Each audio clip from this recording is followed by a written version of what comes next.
पीक कर्ज व शासकीय योजनांमध्ये दिरंगाई, 4 बँकांना नोटीस। जिल्हास्तरीय बँक सल्लागार समितीची बैठक जिल्हाधिकारी एस कार्तिकेयन यांच्या अध्यक्षतेखाली पार पडली। बैठकीस जिल्हा अग्रणी बँक व्यवस्थापकांसह विविध बँकांचे अधिकारी उपस्थित होते। यावेळी कर्ज वितरण, खाते उघडणीची प्रगती तसेच विविध योजनांच्या अंमलबजावणीचा सविस्तर आढावा घेण्यात आला। बैठकीत बँकांनी देण्यात आलेली उद्दिष्टे 100% पूर्ण करणे बंधनकारक असल्याचे स्पष्ट निर्देश देण्यात आले। तसेच खाते उघडणीच्या कामात प्रत्येक बँकेने किमान 75% उद्दिष्ट गाठावे अशी सूचना करण्यात आली।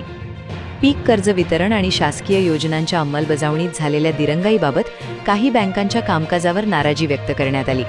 यामध्ये Axis bank, Indian Overseas bank, Bandhan bank आणि करूर वैश्य बँक यांना नोटीस बजावण्याचे निर्देश देण्यात आले।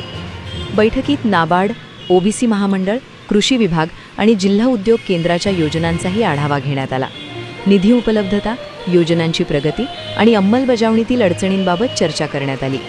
कर्ज मंजुरी किंवा नकार प्रक्रियेत पारदर्शकता राखण्याचे निर्देश देत कर्ज नाकारलेल्या लाभार्थ्यांना त्यामागील कारण लेखी स्वरूपात कळविण्याचे आदेश प्रशासनाने दिले।